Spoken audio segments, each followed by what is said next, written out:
In Calculus 5.4, exponential functions, differentiation, and integration today. We're going to develop properties of the natural exponential function, differentiate natural exponential functions, and integrate natural exponential functions. Guys, the derivative of the e to the u is e to the u du, and the integral of the e to the u du is also e to the u plus c. So whether you take the derivative or the integral, in both cases, both go back to the e to u.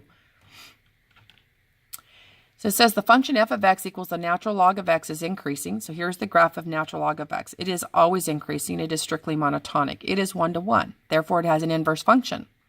Its inverse function would be I would take this e to the y equals x. E to the y equals x. Well, when I inverse that, that'd be e to the x equals y. Okay? Notice that both graphs are still increasing, and I believe we had that on a slide in our last lesson. Talked about if the original was always increasing, then the inverse was always increasing as well. The thing is about the concavity, it doesn't have to remain consistent. The concavity for the natural log here is concave down, but yet on the exponential it was concave up. But they were both increasing, and those are inverses of one another. It says graph e to the negative x plus 3. So first off, e to the x would pass to the point 0, 1, and it would look like this. You have a negative x for x. That's going to flip it over the y-axis. Then, if I took this and set this equal to 0, that would give me x equals positive 3. That means it's going to move to the right 3 units to the right. So 3 units to the right, instead of at 0, 1, it's going to be at 3, 1. That's that new point, and it went 3 units to the right, and the asymptote didn't change. If I was to graph e to the x minus 2 plus 4, so first the e to the x graph passes through 0, 1. Then in the exponent, the x minus 2 is going to shift the graph to the right 2. And up 4 for the plus 4 at the end. So I took that original point 0, 1 and went right 2, and then the 1 right there on the end, up 4, and therefore my new point went through 2, 5. Solve 7 equals e to the x plus 1. So again, the variable's in the exponent, so therefore we would take the natural log of both sides. So the natural log of 7 equals natural log of e to the x plus 4. Y'all, if you bounce this exponent to the front, x plus 4 natural log of e, but that is a 1. Natural log of e is just a big old fancy 1. I could have also went straight to this form from here, and I actually prefer that. Right here, guys, this is read base e. So e to the x plus 1 equals 7. E to the x plus 1 equals 7. Going from here to log form would be easier. Again, you would start with the base, which is e. So log base e of 7 equals x plus 1. Log base e of 7 is x plus 1. That's what that says. Now all I have to do is subtract 1. So x is the natural log of 7 minus 1. Now that's when the variable's in the exponent. I want to go to log form from exponential. When you have the log of a variable, you want to go from log form to exponential form. So they're just the inverses of one another. So this is a base e right here. So e to the 5 equals 2x minus 3. Now I called it the circle thing. That's not proper. Remember, this is going from log form to exponential or exponential to log. So again, the base is what? That base is e. E to the 5 equals 2x minus 3. I need to solve for x. So to get this x by itself, you will add 3 and then divide everything by 2 afterwards. Or multiply by half, whichever. Again, we're solving. So I actually like to go ahead and think of that 9 as 9 over 1. And go ahead and do cross multiply. Right, I'll divide by 9 first. Then subtract 5. Subtracting 5 meant I subtracted 45 ninths. So that's how that became this number. Subtracted 45 over 9. Now, you guys, this is e to a power. So I can think about if I go to log form. So if I start with the base, so log base e of this fraction equals 7x. Log base e of that fraction is 7x. There we go. Divide everything by 7, and there's my answer for x. All right, so this is the log of a variable. So again, let's take it to exponential form. So I could take it e to the 4th. That means the circle thing in our case. So e to the 4th power equals that square root of x plus 9. Square both sides. So you get e to the 8th. X plus 9 equals x plus 9. Subtract 9. And there's your answer for x. So now we want the derivatives. So remember, the derivative of e to a power is e to the power. It's e to the u du. So it will stay e to that, but then times the derivative of that exponent, which was 2. So therefore 2 e to the 2x minus 1. Again, I want the derivative of e to this power, so to say e to that power, but times the derivative of that. So I have to take the derivative of negative 3 over x. Now, negative 3 over x is the same thing as negative 3x to the negative 1. So this derivative would be positive 3x to the negative 2. So, therefore, when it was e to the u du, that means I need to take e to this times what I just got there. And again, don't leave the negative exponent there, please. Make sure you move that down. You can move this one down, but you don't have to. That just depends. Because see, if x was a negative number here, that then would be a positive exponent. That's why you don't have to move it. And if x was positive, then that would be a negative exponent.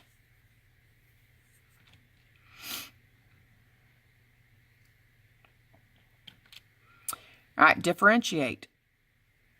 So to take the derivative of this natural log, I would first separate that out with my log rule. So ln of the top minus ln of the bottom. So I'm going to use my log rules. Now, my derivative would be du over u minus the du over u. The derivative of what's inside there is e to the x over all of that binomial. Then I have minus. The derivative of what's inside here is negative e to the x over that binomial as well. All right, over here we're going to use the quotient rule. So we're going to have to do low d high. Oh, I'm sorry. Went ahead and showed how to get a common denominator here in case it was a multiple choice question. So your homework system will accept this, and I will also on open response, but multiple choice, this is probably your answer. So to get a common denominator, this first fraction needs the 9 minus ex. The second fraction needs the 9 plus ex. Distribute the e to the x with each one of those. Notice the e to the two x's will become 0. So you have 9 to the ex, 9 to the x, and that's where the 18e to the x comes from. All right, now let's do our quotient rule. So there's my low. D high would be e to the u du. So the derivative of 4x is 4, and there's my e to the u. Minus the high. D low, so the derivative of that bottom would be 4 e to the 4x over low squared. All right, we distribute in the top. Notice some stuff goes away. The 4e to the 8x's are zeroed out, and you get 28e to the 4x over that denominator. Find the relative extrema of this function, f of x equals x times e to the x. So relative extrema is max and mins. Max and mins occur when the derivative changes from positive to negative or negative to positive, but not at an asymptote. So first off, e to the x can be any real number. There's no restrictions there. If I had logs, I have restrictions. If I have square roots or denominators, but e to the x, no restriction. X can be any real number. So we're going to have to use our product rule to get our critical numbers. So I wrote x first. I wrote the e to the x. Cross multiply, add. Now, guys, to find out when this derivative is 0, that would be finding my critical numbers. I can factor in e to the x out. Set each one of those equal to 0. So when does e to the x equal 0, and when does x plus 1 equal 0? Well, e to the x will never equal 0. E is a number like 2.7. 2.7 raised to a power will ever equal 0? No. But I do have x plus 1 equals 0, so I have a critical number at x is negative 1. So on my first derivative number line at x is negative 1. Now remember, I'm plugging into this derivative right here. Now e to a power, guys, will always be positive, no matter what. 2.7, think about that. 2 to a power, let's ignore the decimal part of it for now. 2 to a power will always be positive. It will never be negative. So I really just need to plug into the linear part of x plus 1.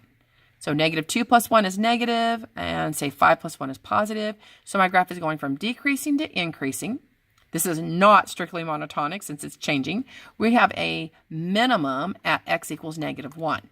We have no maximum. And then if you plug negative 1 into your original problem, that's where you get your minimum y coordinate for this point, for this graph. Point on the graph, sorry. The number of shares traded in billions in the New York Stock Exchange from 1990 to 2005 can be modeled by this equation, where t represents the year, t equals 0 represents to 1990. At what rate, that means at what rate, that's talking derivative, was the number of shares traded changing in 2000? So from 1990 to 2000, that would be 10 years later. So we would need to evaluate this derivative at t equals 10. So we're going to take that derivative, and you're going to plug in t for 10. And that's going to tell me at the rate of change that this was at the number of shares in millions per year was changing at. So in the year 2000, it was changing at the rate of almost 38 million shares per year. Alrighty, integration with the e to the powers. So we can integrate a plain e to the u. In other words, e raised to a plain variable. We have a binomial up there, 3x plus 1. I don't have a plain variable. That's a hint as to what my u is. So I'm going to let u equal to 3x plus 1. Its du would be 3dx. So I need a 3 times this. That means I need a third out front. So I'm integrating a third of e to the u du. So it's going to be 1/3 of e to the u plus c. Plug back in for your u, and that one's finished. So again, I can integrate plain e to a power. So let that be your u, negative x squared. So the du needs to be negative 2x dx. Now I have a 5 here, so I'm going to pull that 5 out as a coefficient. I need a negative 2 here instead, so then this becomes negative 5/2 out front. E to the u du. Integrate that. That's still going to be e to the u du plus, e to the u plus c. No more du after you integrate. Now plug back in for your u, and there we go. So a little more complicated. Again, we know we can integrate e to a plain variable. So more than likely, the 1 over x is my u. If I take a look at that 1 over x, that would be x to the negative 1. Well, its derivative would be negative x to the negative 2. So there it is. Hey, I have x squared. I have dx. I just need a negative. So to make that negative, pull a negative out front. I've got negative integral of e to the u du. Again, that'll integrate to negative e to the u plus c. Plug back in for your u. Again, we know we can integrate e to a plain variable. So it looks like cosine of x might be my u. So if u is the cosine of x, the du would be negative sine x dx. Need a negative here, so I need a negative out front. So therefore, it would be negative integral of e to the u du. Again, that's negative e to the u. Plug back in for your u, and then the plus c.